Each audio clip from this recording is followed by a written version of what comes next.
Okay, I feel like I've been on Facebook Live all day. This is my fourth video of the day, but this one's on the Torah portion this week. We are almost done with the entire Torah before we begin anew.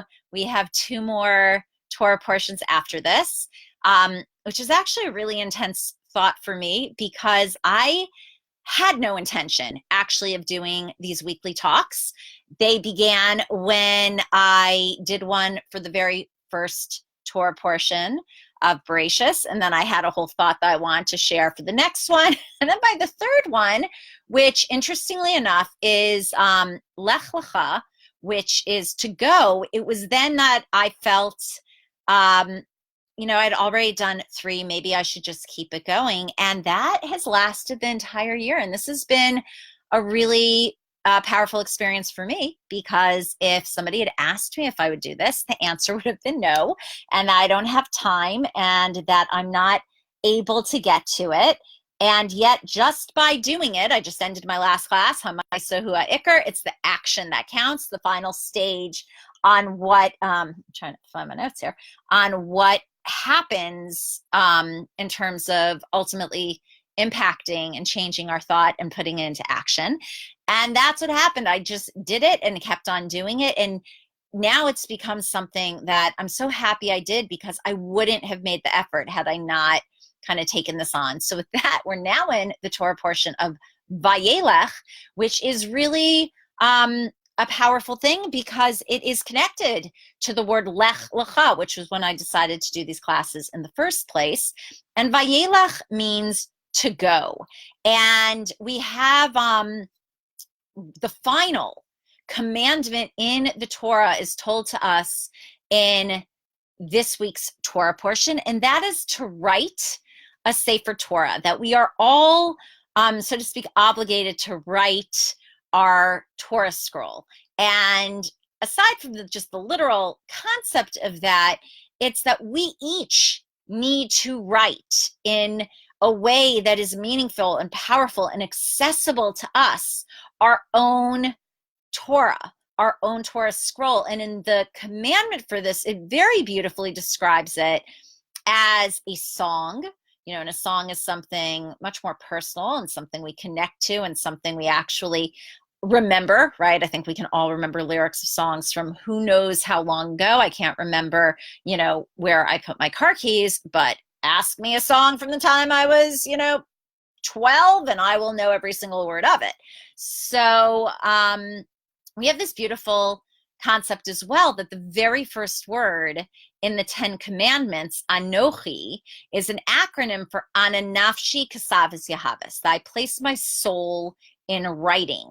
So this idea that God communicates to us and connects to us and relates to us through writing, so too when we write, we are able to better connect to ourselves, to others, to give something that has permanence and a connection to us always. And one of my favorite quotes about writing is, I don't know what I think until I see what I write.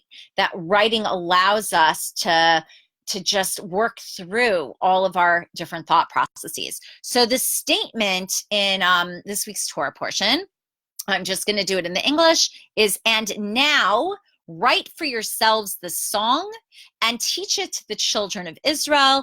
Place it into their mouths in order that the song will be for me as a witness for the children of Israel. And me, obviously referring to God.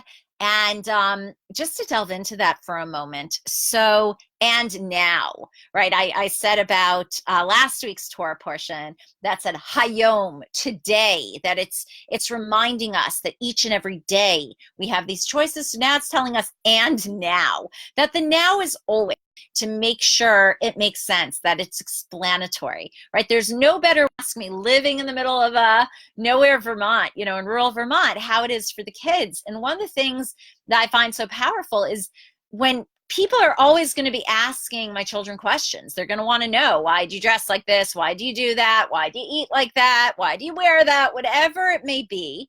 And in order to have the answers, to explain it, to respond, to be able to make it palatable and understandable and relatable and inspirational, you have to learn. So the teaching is also the learning, which is why we see that the word limed, to teach, is the same word as lamad, to learn, that they're totally interconnected.